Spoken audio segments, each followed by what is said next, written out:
Bonjour, je m'appelle Baptiste Foisy.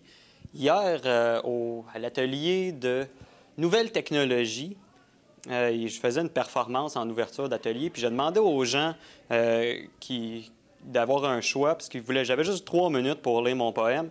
Puis bon, j'avais le choix entre un poème génital puis un poème littéraire. Évidemment, les gens ont choisi le poème génital. Mais je me suis dit que, tiens, pourquoi pas utiliser les internets pour vous livrer l'autre poème que j'avais amené ici, qui s'intitule « Dire quelque chose, une brève histoire du haïku ».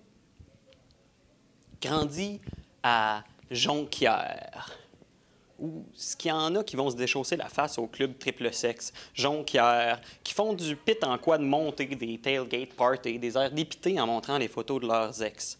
J'étais MC au récital de poésie.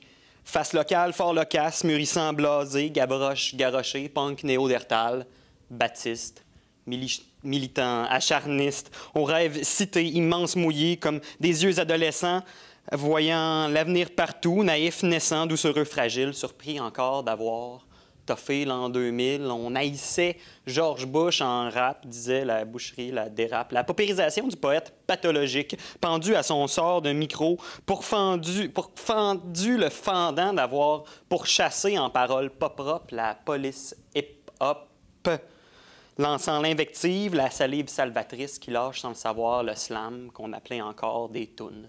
Je trouvais Patrice Desbiens donc bon et hurlait tort sur la rue Saint-Do, les passages les plus gore du clitoris de la Fée des Étoiles, en buvant de l'absinthe légale. Ça gèle même pas.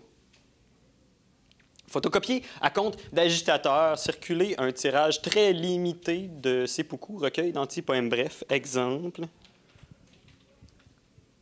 Récital de poésie. Heureusement, les haïkuistes fréquemment se taisent.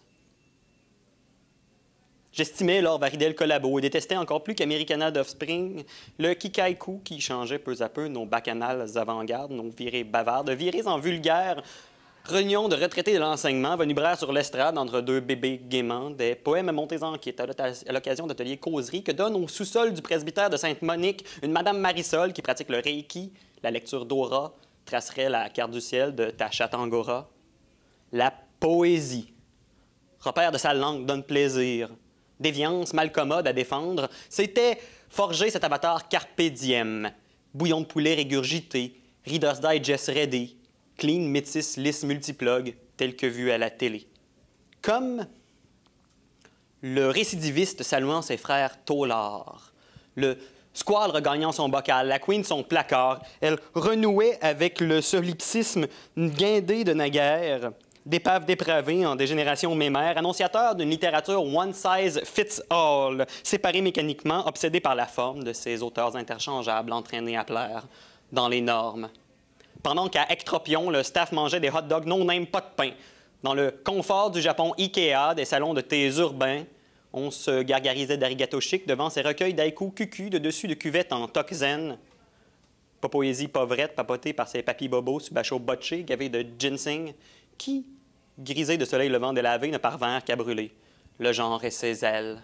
Oui, comme une adolescence tourmentée, un projet de suicide, une gouverne biculturelle déboutée, un mauvais acide. La vague haïku a fini par casser. Mais il nous revient toujours de ci, de là, des tsunamis d'oulipo-sectaires, des cercles littéraires qui écrivent en rond, Godzilla, scribouillard, beatnik de salon, qui, sous couvert d'une modernité muséale, celle qui faisait triper la jeunesse anti-conscription, les dadas avides, posent leur derrière de boîtes de céréales, de la tapisserie sur le vide, et ratent par là, si j'ose, le seul usage imparti alors, dire quelque chose, neuf si possible. Merci.